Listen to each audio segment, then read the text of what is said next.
の動画となっております。お便りはね、X の方で募集させていただいたのですが、今回のテーマは生きることについて全般です。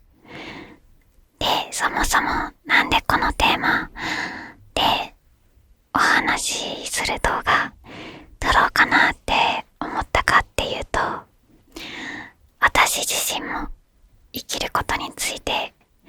考えることが結構あるので、いろんな人の意見聞いてみたりとか、いろんな人の話を聞いて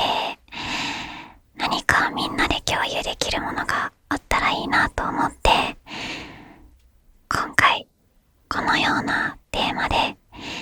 動画を撮ることにしました。それでですね、まず皆さんからのお便りを読む前に、私の考えみたいなものをちょっと話したいなと思うのですが、たまにニュースを見ていると、自分から命を絶った人の話が流れてくると思うのですが、それを見てちょっと思ったんですけど、私は選択肢として生きることを選ばないっていうのはそんなに悪いことじゃないかなと思ってます。例えばなんですけど、この大学に行きたいとか、この学校に行きたいって子供が言った時に、あなたの選んだ道なら応援しますっていう考え方の人いると思うんですけど、生きることをやめるっていうのもその人の人生の選択であって、その選択になった瞬間に急に否定から入るのは、その人が考え抜いた勇気を出して考え出した答えについて否定するものになるなと思うので、最後にその人の人生で一番最後の選択であろうもの、その中でも一番きっと勇気が必要であっただろうなと思う選択を否定するのはあまりにも酷なことかなとちょっと思ったんですよね。何かを選択するということは、他に何か選択しなかったものがあるということになると思うので、私は何かを取ることよりも何かを捨てることの方が勇気がいることだなと思います。だから人が選択したものに対して否定するのはもちろん必要な場合もあるし、否定しないことが全てではないですが、自分で選んだ道を歩むっていうのが生きることなのかなと思います。私の考えはこのくらいにして、この後はみんなからいただいたもの、いただいたお便りを読んでいこうかなと思います。はい。では、まず1通目。私の生きる意味は何かを作り、残すことです。それが万人に知られずとも、自分にも何かを生み出せたという事実が、何もせず人生を終えるのかという焦燥感から解放される唯一の方法だと思うからです。ということでね、ありがとうございます。この考え方を持っている人は結構多いんじゃないかなと思います。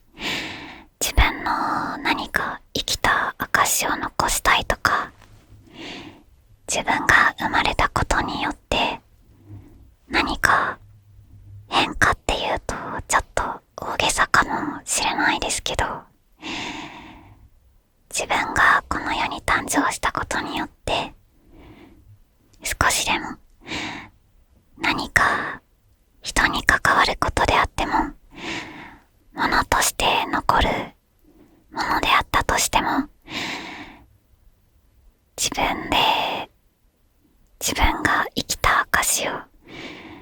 残すこと、それが生きることっていうのは、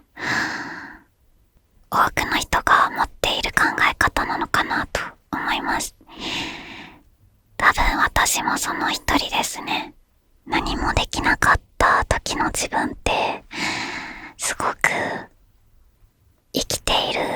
意味みたいなのを探しがちだったなというのをちょっと思い出しました。はい。それでは2通目。死んでみたいとは言うけれど、結局死ぬのが怖いから生きるしかないし、その中でわずかな希望を求めてる。はい、ありがとうございます。生きたいから生きるというよりもかは、死ぬっていう選択肢を自分の中から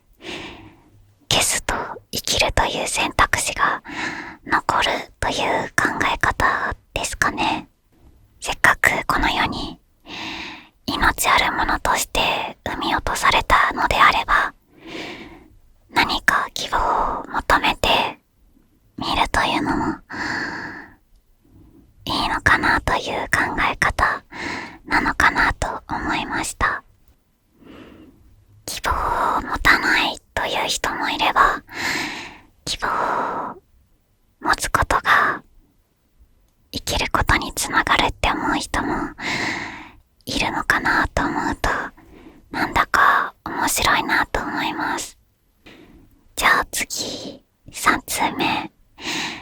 生きたいから生きるのではなく、死にたくないから生きるのだと思います。生まれた瞬間から本能的に死にたくないという感情があって、死ぬまでその感情から逃げ続けているのだと思います。でも、逃げている途中にたくさんの幸せに出会って、人は生きがいや生きる希望を見出しているのではないかなと僕は思っています。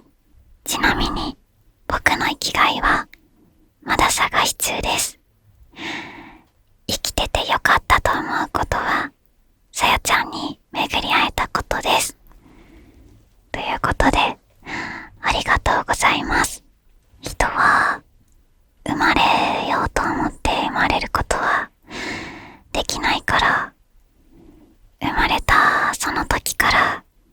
死ぬことから逃げ続けて、でもその与えられた生というものに対してだんだん前向きにみんななっていくという考え方なのかなと思って、私にはない考え方だったので、この方のお話を聞けてよかったなと思います。生きててよかったと思うことが私に巡り会えたことということで、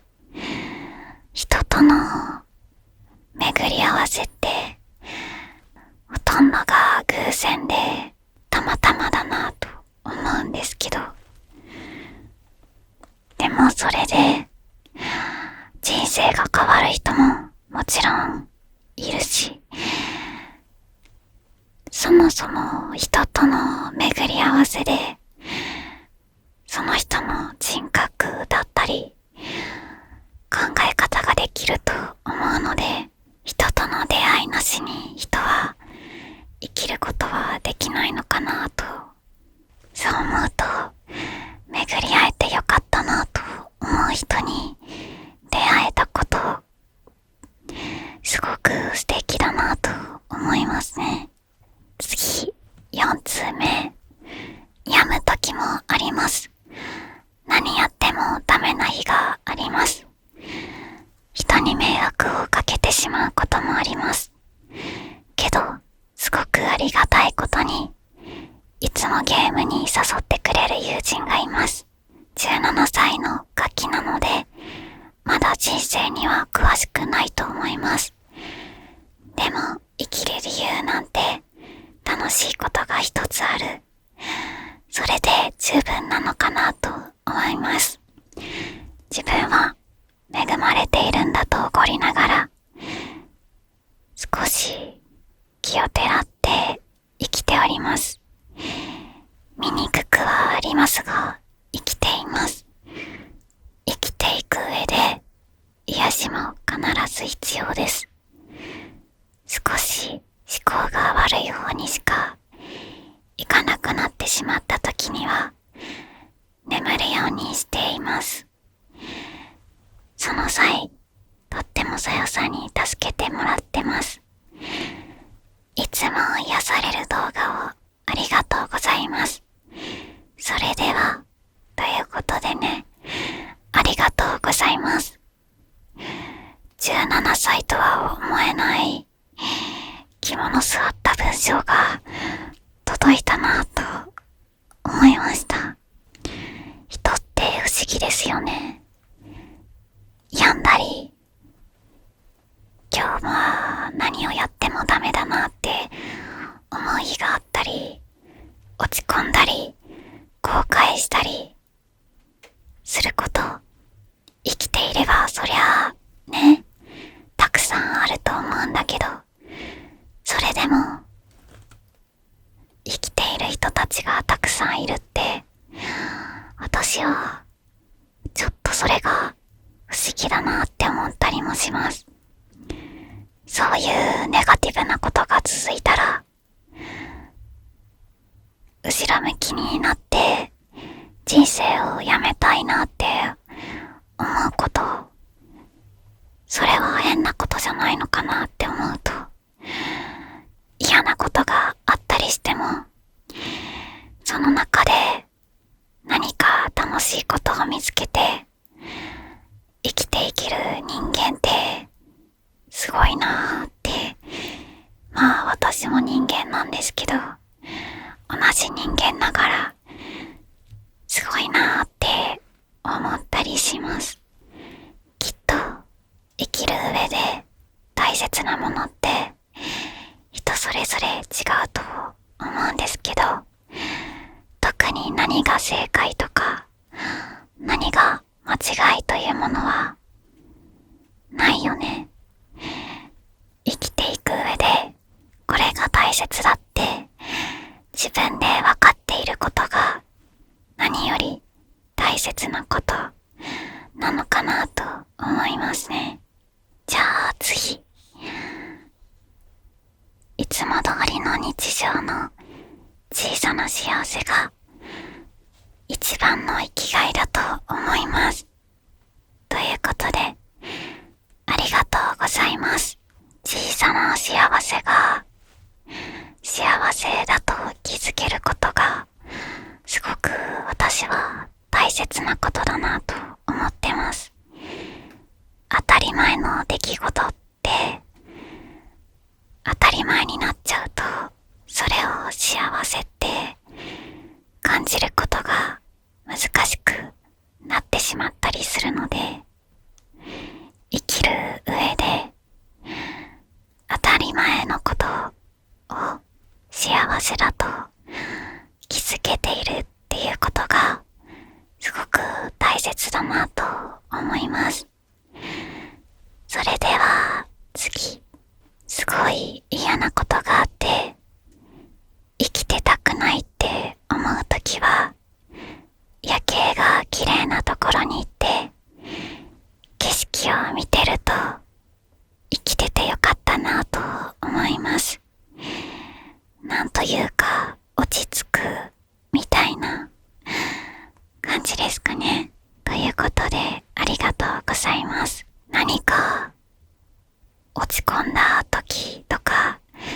嫌なことがあった時に、こういうことをするっていう決まり事じゃないけど、嫌なことがあった時に自分がこれをすると気持ちが回復する、気持ちが楽になるとか、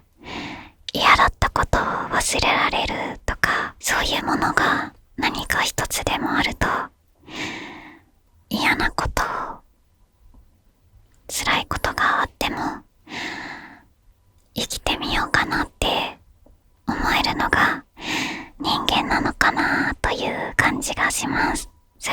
次、推しのサイン会イベントに参加した時に、対面した状態で、応援ありがとうと言われた時に、生きていてよかったなと思いました。推し活は最高です。ということで、ありがとうございます。私ちょっと思ったんですけど、タレントって職業っていつからできたんですかね。何か人にお金をもらった対価として何か物を受け取るというのはわかりやすい取引って言うと硬いね。すごくわかりやすいと思うんですけど、アイドルとかタレントさんの職業がみんなに与えているものって癒しとか生きる活力とか、そういう目に見えないものじゃないですか。そういうものを人に与える職業って今では当たり前のようにありますけど、最初に考えた人の頭の中どうなっているのかちょっと気になるなと思いますね。それでは次、生きる理由について仕事柄よく聞かれたり話したりするのと、自分自身が病気の身なので自分なりに思いを巡らせたり、人の考えからいつも勉強をしたりしています。独り言のような感じになるのですが、僕の考え方を共有してみますね。生を支えるもの、昔の人だったら信仰が大きかったと思うのです。衣食住がある程度保障されている現代よりも昔の方が、人は単に生きることそのものが大変で苦しかったことかと想像します。戦争や飢餓、病など、そんな先人たちの生を支えたのが宗教と信仰の力なんだろうなと思います。でも徐々に時代を経るごとに人類はだんだん神様や仏様を必要としなくなってきました。文明と時代の流れで自然とそうなったことなので、それが悪いこととは思いません。ニーチェも神は死んだと言っておりますね。現代は神様はいないから、それに頼らず自分で生きる理由を見つけなくてはならない時代で、だからこそみんなそれを頑張って時には苦しみながら探しているというイメージでいます。もちろん現代でも信仰を持っている人もいるでしょうが、特に日本では僕含めそれを持っていない人の方が多いことでしょう。自分じゃない誰かのために生きてみようかなと思ったこともあります。あなたの幸せが私の幸せのような感じで、ただ僕の場合は結局独りよがりになってしまって、たくさん失敗してしまいました。信仰も他人も生きる理由にできないなら、自分自身はささやかな生活を大切にしようかなというのが最近の僕の考えです。その日良かったこと、美味しかったもの、面白かったもの、そういう些細な楽しみを最近は日記をつけるようにしています。人間って悪いことの方が目につくというか、僕自身も何もしないとネガティブにとらわれやすいので、そういうことをするようにしています。絵を描くことをやめていたのですが、再開してみました。ゲームももう楽しめない年だなぁとか思っていたのですが、やってみると今も全然ハマってしまいます。没頭できる何かがあることも大事ですね。今日は豆をひくところからコーヒーを上手に美味しく入れられたのが良かったことです。良かったの共有をしてみました。さよさんや皆さんも今日良かったことや楽しかったことは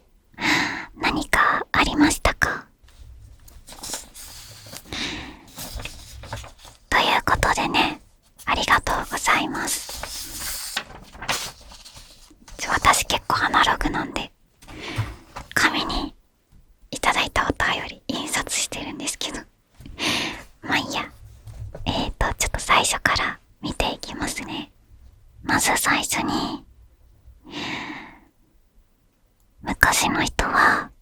神様や仏様を信仰していたから、そもそも生きる理由が一人一人ではなく共通して人類共通してあったということに対して、現代ではそうではないっていうのは私自身考えたことがなかったことなので、ちょっと勉強させていただいたなという感じに今なっております。あとは人のために何かをするっていうのはもちろん自分以外の人のためにもなってるけど、回り回って人のために動くっていうことは自分のために動いているのに関わっているというか、全く切り離すことはできないのかなとちょっと思ったりしますね。例えばだけど、人のために動いたつもりではなくても結果的に人のためになるっていうこともあると思うんですよ。人のためにももちろんなっているけど、自分のために全くなっていないかと言ったら、きっと人のために動いたことによって自分のためにもなっていることってきっとたくさんあるんだろうなというふうに思います。気づかない間に救われている人がいることもきっとあるのかなとか思ったりね。私も今回のこのお便りの中に、生きる理由とか生きる楽しみの中に、私が一つとしてさよというコンテンツがあるという風に書いてくださっている方が何人かいらっしゃって、私はそれを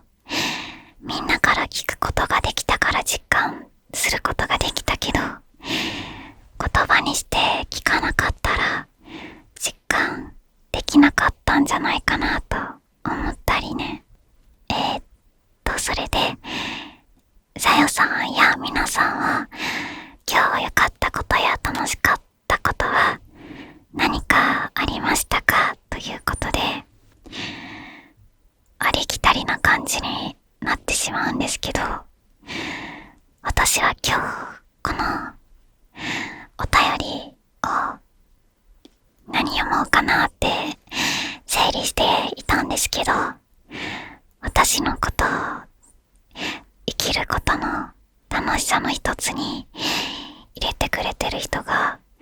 結構いるっていうことに気づけたことがすごい良かったなっ話で言うとね、思いましたね。楽しかったことはね、前にも同じようなことを言ったかもしれないんですけど、私は物を作ることが好きで、ちょうどね、その作るものに必要なものを買いに行ってたんですよ。作る準備をしている時ってすごい楽しいですよ。そんな感じかな。よかったらみんなも今日良かったこと、楽しかったことを教えてください。はい、次。こんばんは。私の生きがいは大好きな人を愛し続けることです。永遠の愛。そんな夢物語で、だけど心の底から素敵だなと思えるものを現実にすることが生きがいです。生きる上で失うことは避けられないことですが、何か一つだけでも変わらず自分の中にあってほしいというわがままでもありますね。そこまで思える人に出会えたのは生きててよかったことでもあります。ということでね、ありがとうございます。何か一つでも変わらず自分の中にあってほしいというのはすごいわかるなと思いました。私は生きる意味というか、自分が世の中に役立ててるなとか、人のためになっているなっていうことには大きく分けて2種類あるなと思っているんですけど、簡単にその2種類を説明すると、1つ目は誰か一人に向けた、極端に言うとね、一人に向けたもの、例えば自分の子供とか奥さんとか旦那さんとか、